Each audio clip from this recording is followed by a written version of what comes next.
Hello friends, आज हम UPHESC 2018 botany का पेपर सॉल्व करेंगे। UPHESC असिस्टेंट प्रोफेसर के लिए एग्ज़ाम होता है और इसमें 100 क्वेश्चंस आते हैं। इन 100 क्वेश्चन में से 30 क्वेश्चंस जनरल एप्टीट्यूड के होते हैं और 70 क्वेश्चंस बॉटनी के होते हैं। हम उन्हीं 70 क्वेश्चंस में से आज 20 क्वेश्चन सॉल्व करेंगे और आगे आने वाली वीडियो में हम आगे का ये पूरा पेपर सॉल्व करेंगे। तो चलिए फ्रेंड्स, स्टार्ट करते हैं। ये आपको हमारा फर्स्ट क्वेश्चन दिख रहा है स्क्रीन पर।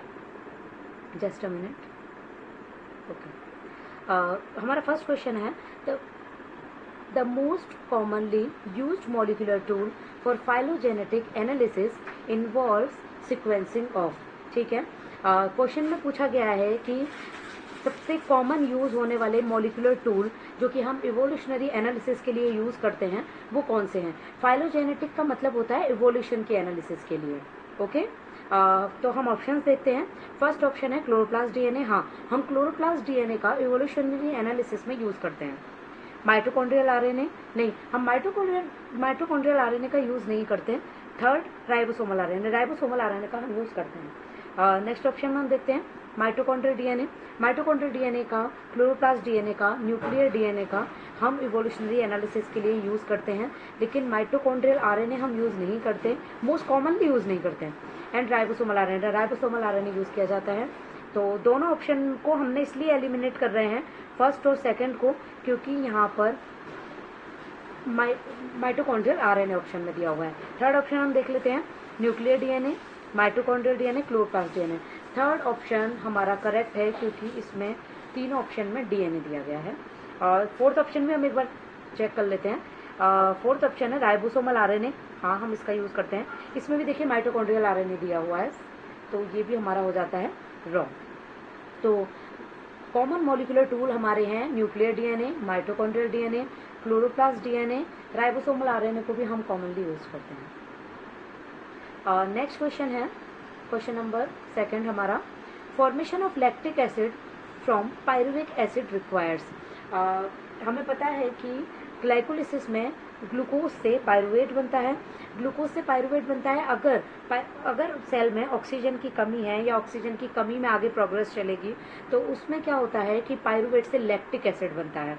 तो ऑक्सीजन की कमी में पायरुवेट से लैक्टिक एसिड बनेगा और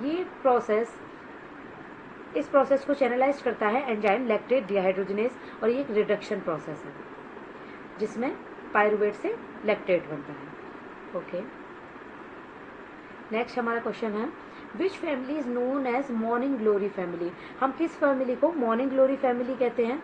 तो ये हमें पता है कि हम कॉन्वोल्वुलेसी फैमिली को मॉर्निंग ग्लोरी फैमिली कहते हैं और इसमें मोस्ट कॉमन हमारा जो प्लांट है वो आइकोमिया आता है और इसे मॉर्निंग ग्लोरी फैमिली इसलिए कहा जाता है क्योंकि इसके फ्लावर मॉर्निंग में ओपन होते हैं और आफ्टरनून के बाद वो क्लोज हो जाते हैं। Next question, TIM and TOM complexes are found in. TIM और टॉम कॉम्प्लेक्सेस कहाँ पाए जाते हैं? Chloroplast, nucleus, mitochondria, peroxisome. ठीक है, टिम टॉम कॉम्प्लेक्स एक चैनल होते हैं जो कि पाए जाते हैं माइटोकॉन्ड्रिया पर और इनका काम होता है कि ये सेल में बनी साइटोसोल में बनी प्रोटीन को माइटोकॉन्ड्रिया के अंदर ट्रांसफ़र करते हैं। टिम का फुल फॉर्म है ट्रांसलोकॉन इन इनर मेम्ब्रेन और टॉम का फुल फॉर्म है ट्रांसलोकॉन ऑन आउटर मेम्ब्रेन। तो ये हमारा रिलेटेड है माइटोकॉन्ड्रिया से। आप एम से माइटोकॉन्ड्रिया को याद रख सकते हैं। क्लोरोप्लास्ट में भी इसी तरीके के कॉम्प्लेक्स पाए जाते हैं प्रोटीन को अंदर ट्रांसपोर्ट करने के लिए और उन कॉम्प्लेक्स को हम बोलते हैं टिक-टॉक। ओके, नेक्स्ट है हमारा, hexane is synthetic nucleic acid which contain. Hexane एक सिंथेटिक न्यूक्लिक एसिड है जिसमें कितने कार्बन्स पाए जाते हैं ये पूछा गया है हमसे। एक्सेन एक न्यूक्लिक एसिड का एनालॉग है और इसमें मोस्टली 5 कार्बन शुगर की जगह 4 कार्बन शुगर या फिर 7 कार्बन शुगर पाई जाती है। 7 यहाँ पर कहीं ऑप्शन में नहीं है, तो हमारा करेक्ट आंसर हो जाता है 4 carbon sugar. Next question, double fertilization is characteristics of. ठीक है, डबल फर्टिलाइजेशन किसमें कॉमनली पाया जाता है? डबल फर्टिलाइजेशन हमारा मोस्ट कॉमन कैरेक्टरिस्टिक है एंजियोस्पर्म का। इसमें 2 मेल न्यूक्लियस होंगे और एक मेल न्यूक्लियस एग न्यूक्लियस से फ्यूज़ करता है और दूसरा मेल न्यूक्लियस पोलर न्यूक्लियाई से फ्यूज़ करेगा और एंडोस्पर्म बनाएगा। Okay, next question, A gymnospermic leaf carries 16 chromosome.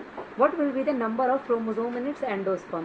ठीक है, अभी हम एंजियोस्पर्म की बात कर रहे थे, जहाँ पे हमने कहा कि दो पोलर न्यूक्लियाई से एक मेल न्यूक्लियाई फ्यूज करके एंडोस्पर्म बनाता है, जो कि ट्रिप्लॉइड होता है। तो एंजियोस्पर्म का जो एंडोस्पर्म होता है वो ट्रिप्लॉइड नेचर का होता है, लेकिन यहाँ पे हमें ध्यान रखना है कि किसकी बात की गई है, जिम्नोस्पर्म की। और जिम्नोस्पर्म का जो एंडोस्पर्म होता है वो हैप्लॉइड नेचर का होता है। तो हमें डिप्लॉइड नंबर दिया गया है जो कि है 16, और 16 का अगर हम हैप्लॉइड में चेंज करेंगे तो n इज इक्वल टू 16 और n इज इक्वल टू 16/2 8। तो हमारा करेक्ट ऑप्शन है डी।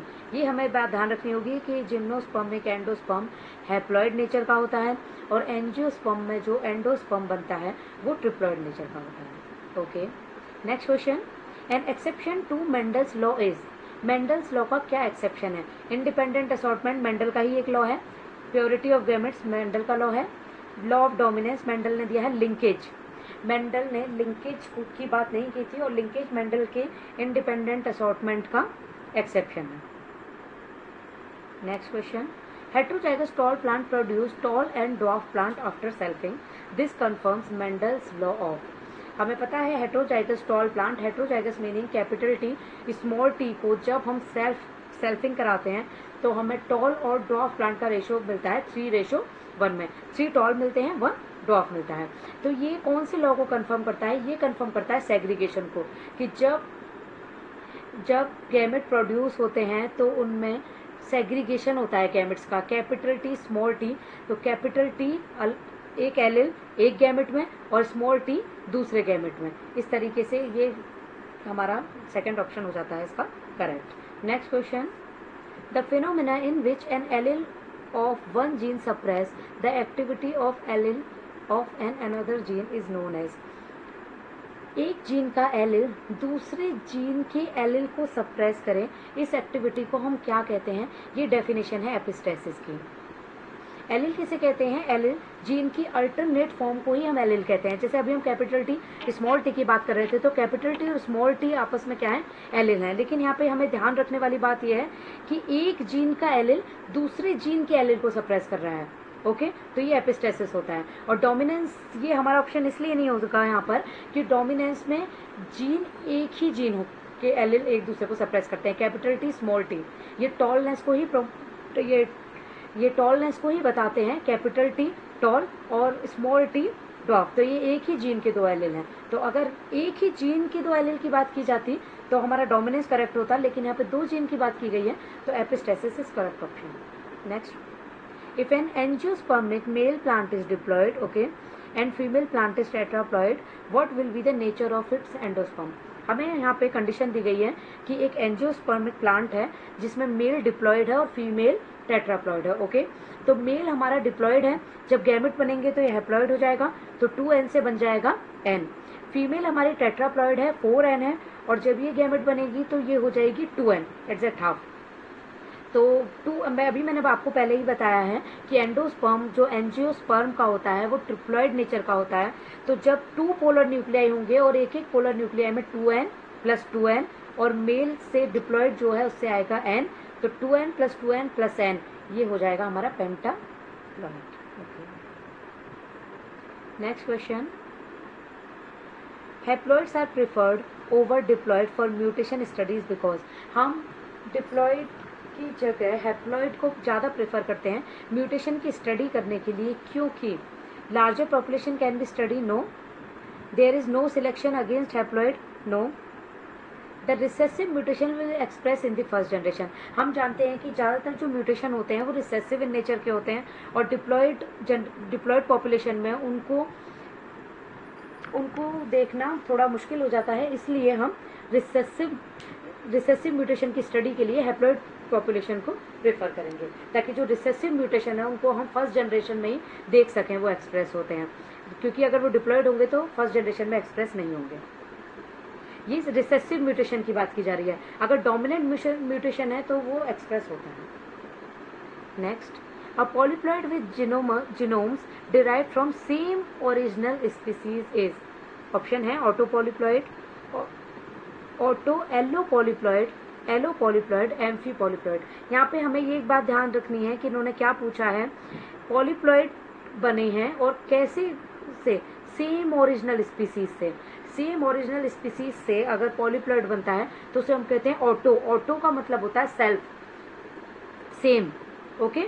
तो इसे हम बोलेंगे ऑटो पॉलीप्लॉइड। अगर डिफरेंट ओरिजिनल स्पीसीज होता तो हमारा बी ऑप्शन करेक्ट होता, एलो पॉलीप्लॉइड। लेकिन जो इसमें सेम ओरिजिनल स्पीसीज दिया है तो हमारा auto polyploid correct option. Next question, eukaryotic genome differ from the prokaryotic genome because, okay, repeated sequence are present in eukaryote. Eukaryotes में ज़्यादा रिपीटेटेड सीक्वेंस पाए जाते हैं क्योंकि यूकैरियोट का जीनोम बहुत लार्जर साइज का होता है और प्रोकैरियोट का जीनोम छोटा साइज का होता है, तो इसमें रिपीटेटेड सीक्वेंस कम पाए जाते हैं। ठीक है, ये ऑप्शन हमारा करेक्ट है। फिर भी हम बी देख लेते हैं। B, genes in the former cases are organised into operons. इनका कहना है कि यूकैरियोटिक जीनोम का जो जीन है वो ओपियोन्स में ऑर्गेनाइज्ड होते हैं। नहीं, प्रोकैरियोटिक जीनोम का जो जीन है वो ओपेरॉन्स में ऑर्गेनाइज्ड होता है, ओपियोन्स में नहीं। Next C, the DNA is complex with histone in prokaryote. DNA histone के साथ कॉम्प्लेक्स होकर प्रोकैरियोट में नहीं, यूकैरियोट में रहता है। The DNA circular single stranded in prokaryote.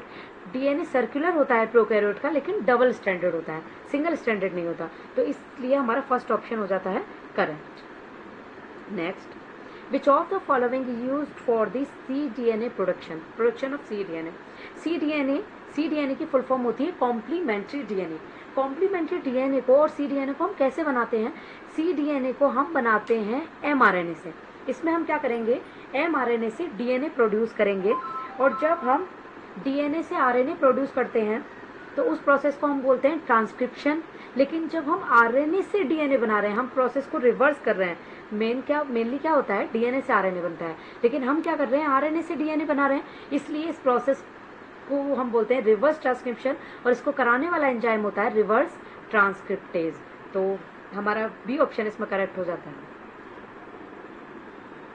Next, a dispute about percentage of a child is being settled by a mother, okay, which one of the following would help in deciding the parentage? हम कैसे पता करेंगे कि जो बच्चा है वो अपनी माँ, वो उसकी माँ कौन है या पिता कौन है? इसमें हमें पूछा गया है कि बच्चे, हम पेरेंटेज कैसे डिसाइड करेंगे कि बच्चे की माँ कौन है? ओके, हमारा फर्स्ट ऑप्शन है similar karyotype should be present in mother and the child. Similar karyotypes नहीं प्रेजेंट होंगे मदर और चाइल्ड में, फादर और मदर दोनों के ही कैरियोटाइप्स बच्चे में मिलते हैं। The chromosome number in both should be the same. Chromosome number दोनों में सेम ही होगा, ये बात ठीक है, लेकिन इससे ये नहीं पता चलेगा कि क्रोमोसोम नंबर हम सभी का ही सेम होता है। सभी ह्यूमन बीइंग में 46 क्रोमोसोम ही पाए जाते हैं, तो इससे हम पेरेंटेज नहीं डिसाइड कर सकते। C, a child would inherit one mini satellite from other. Okay, इसको होल्ड पर रखती हूँ मैं अभी। D, northern blotting show same DNA sequence. Northern blotting हम करते हैं आरएनए के लिए और इसका पेरेंटेज से, ब्लॉटिंग से कोई मतलब नहीं है। हम थर्ड ऑप्शन पे आते हैं, अ child would inherit one mini satellite from mother. ये बिल्कुल ठीक है। अब मिनी सैटेलाइट क्या होता है? मिनी सैटेलाइट को हम VNTR भी बोलते हैं, variable number of tandem repeats. ठीक है, इनमें डीएनए के कुछ सीक्वेंस टैंडमली रिपीट होते हैं, जैसे कि हम मान लेते हैं ATG एक डीएनए का सीक्वेंस है जो बार बार रिपीट हो रहा है, तो टैंडम का मतलब होता है ATG ATG ATG, एक के बाद एक ये रिपीट हो। तो मिनी सैटेलाइट VNTR जिनको हम बोलते हैं, ये कुछ क्रोमोसोम का रिपीटेटेड सीक्वेंस होता है डीएनए क्रोमोसोम में। ये sequence mainly 5 to 50 times repeats हो सकते हैं और ये डीएनए फिंगरप्रिंटिंग में यूज़ किए जाते हैं और इनसे हमें पता चलता है कि बच्चे के पेरेंट कौन है, जिसे हम डीएनए फिंगरप्रिंटिंग में यूज़ करते हैं। तो सी ऑप्शन हमारा हो जाएगा बिल्कुल correct. Next, the production of secondary metabolite require the use of. हम सेकेंडरी मेटाबोलाइट को प्रोड्यूस करने के लिए किसका यूज़ करते हैं? प्रोटोप्लास्ट फ्यूजन में हम नहीं सेकेंडरी मेटाबोलाइट बनाते, मेरिस्टेम में भी नहीं। सेल सस्पेंशन कल्चर में हम सेकेंडरी मेटाबोलाइट की प्रोडक्शन करते हैं। सेकेंडरी मेटाबोलाइट प्लांट किसी स्ट्रेस कंडीशन में प्रोड्यूस करता है, जब सेल्स में सस्पेंशन लिमिटेड, जब सेल में कल्चर में न्यूट्रिएंट लिमिटेड होता है और सेल को डिवाइड करते रहना होता है। जब न्यूट्रिएंट लिमिटेड हो जाते हैं तो सेल अपने बचाव के लिए सेकेंडरी मेटाबोलाइट प्रोड्यूस करना शुरू कर देती हैं।